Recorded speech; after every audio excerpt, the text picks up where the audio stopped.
Hello everyone, today we are going to understand quicksort. So for quicksort we are going to make an array of the given numbers. It will be something like that.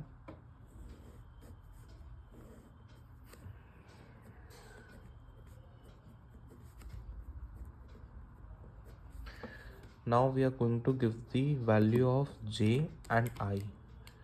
So j is equal to 1, 2, 3, 4, 5, 6, 7 and I is equal to 0. Now for the condition j is equal to 1, this will be our element x. We will consider it x. So a of j is smaller than equal to x. So 9 is not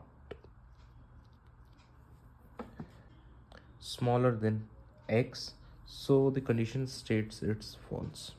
Now we will go for j is equal to 2. Now for a of j is smaller than x. Now we will go with 3 for j is equal to 2 is smaller than equal to x. Yes, that's true. 3 is smaller than 8.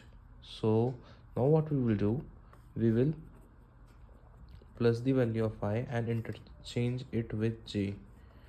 I की value plus हो जाएगी और interchange हो जाएगा j के साथ, यानी I जो 0 था वो तो 1 हो जाएगा और j के साथ इंटरचेंज हो जाएगा, यानी कुछ इस तरीके का एरे अब हमारा फॉर्म हो जाएगा 3, 9, 7, 5, 6, 2, 8. ये अब भी हमारा x है. I की वैल्यू +1 हुई यानी I 1 और j क्या है तुम्हारा 2. तो जो 1 पोजीशन पे एलिमेंट है उसे हम सेकंड के साथ इंटरचेंज कर देंगे. तो 1 से हमने सेकंड इंटरचेंज कर दिया. सो 3, 9, 7, 5, 6, 2, 8. अब हम देखेंगे for j is equal to 3 a of j should be smaller than equal to x. So 7 is smaller than equal to 8. Yeah, that's true. तो फिर से a of I plus 1 interchange with a of j. अब I की value हमारी इसमें 1 हो गई थी. अब हमारी I की वैल्यू क्या हो जाएगी 1 + 1 is equal to 2. So a of 2 interchange with a of 3. अब हमारा कैसा रिजल्टेंट करेगा अरे, हमारा अरे कुछ ऐसे रिजल्ट करेगा 3, 7, 9, 5, 6, 2, 8. हमने इन दोनों को a of 2 और a of 3 इंटरचेंज कर दिया. अब for j is equal to 4, j4 क्या है 5 is smaller than equal to 8. ये भी हमारा ट्रू हो गया. तो अब हमारी i की वैल्यू क्या हो जाएगी 2 + 1 3. तो a of I + 1 interchange with a of j, यानी a of 3 इंटरचेंज हो जाएगा a of 4 के साथ. तो हमारा नया एरे कैसा लगेगा कुछ इस प्रकार 3, 7. Now these two will be interchanged. So 5, 9, 6, 2, 8. Now for j is equal to 5. हम फिर से चेक करेंगे कंडीशन हमारी. अब हमारा j 5 पे क्या है 6. तो अब की बार भी हमारी कंडीशन ट्रू. तो फिर से हम I + 1 करेंगे और इंटरचेंज कर देंगे a of j के साथ. अब की बार जो खास बात है, हम जब इंटरचेंज करेंगे तो हमारा a 4 हो जाएगा, क्योंकि 3 हमारा ऑलरेडी था. 3 + 1 4 और इंटरचेंज हो जाएगा a of 5 के साथ, क्योंकि j हमारा 5 है. अब रिजल्टेंट एरे कुछ इस प्रकार होगा 3, 7, 5. Now these two will be interchanged. So 6, 9, 2, 8. अब हम देखेंगे for j is equal to 6 के लिए.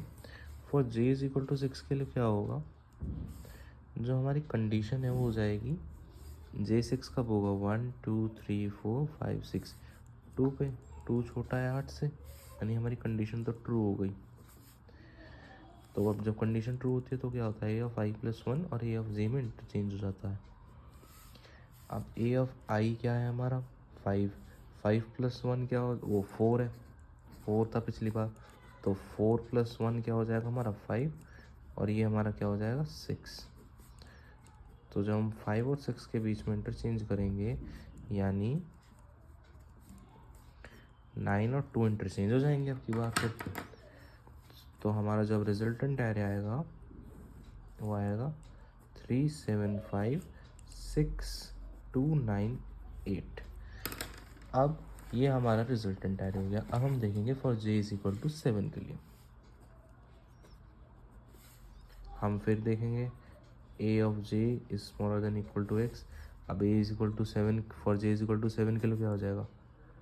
अब यहाँ पर ये आ गया हमारा लास्ट एलिमेंट एरे का।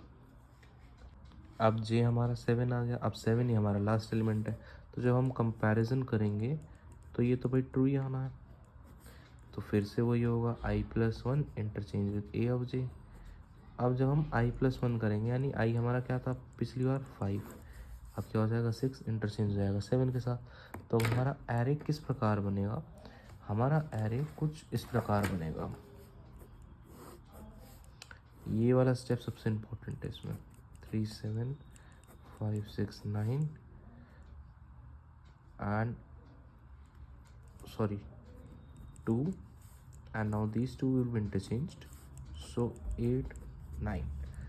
अब ये दोनों को इंटरचेंज कर दिया तो 8 9 हो गया।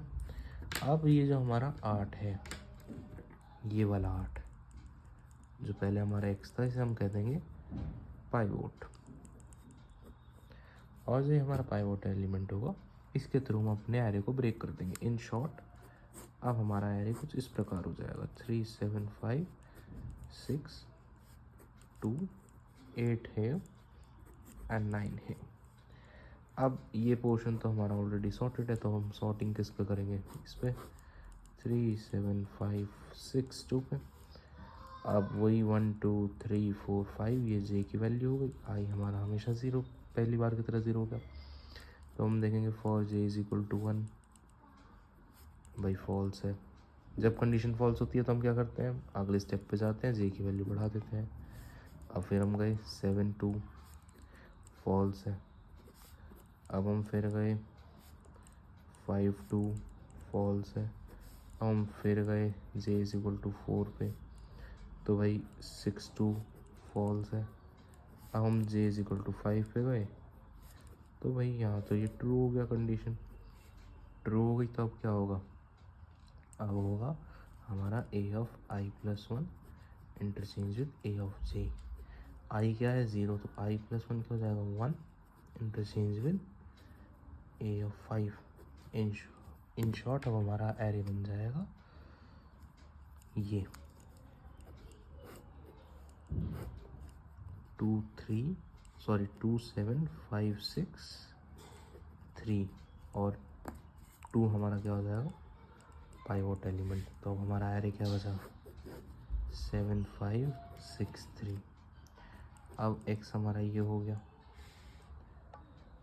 भाई पिछली बार हमारा x ये था, अब की बार हमारा x ये हो गया। अब हम फिर वही केस इस पे लगाएंगे, तो अब हम फिर से दोबारा वही करेंगे J1 J2 J3 J4 और I0 हो जाएगा। फॉर j = 1 ले लेंगे अब भाई j = 1 पे j की वैल्यू 7 है, लेस देन इक्वल टू 3 है, भाई कंडीशन फॉल्स हो गई आपकी। फॉर j = 2 ले लो, 5 है लेस देन इक्वल टू 3 है, फिर फॉल्स हो गई कंडीशन। फॉर j = 3 ले लो, 6 है लेस देन इक्वल टू 3 हो गई, फॉल्स हो गई। अब फॉर j = 4 ले लो, भाई 3 3 बराबर हो गए, तो ट्रू हो गई कंडीशन, वही a of i+1 interchange with a of j। तो यानी 3 आगे आ जाएगा, यानी a of 1 will be interchange with a of 4, 5 6 ऐसे रहेंगे, 7 ही आ जाएगा। 3 अब हमारा हो जाएगा पाइवोट एलिमेंट। अब हमारा एरे बच गया 5 6 7। इसे सॉर्ट करने की नीड नहीं, क्योंकि ऑलरेडी सॉर्टेड है। तो इस तरीके से ही हमारा आंसर आ जाएगा। This is our final solution for the quick sort. Thank you for watching the video. अगली वीडियो में हम क्विक सॉर्ट की टाइम कॉम्प्लेक्सिटी पढ़ेंगे।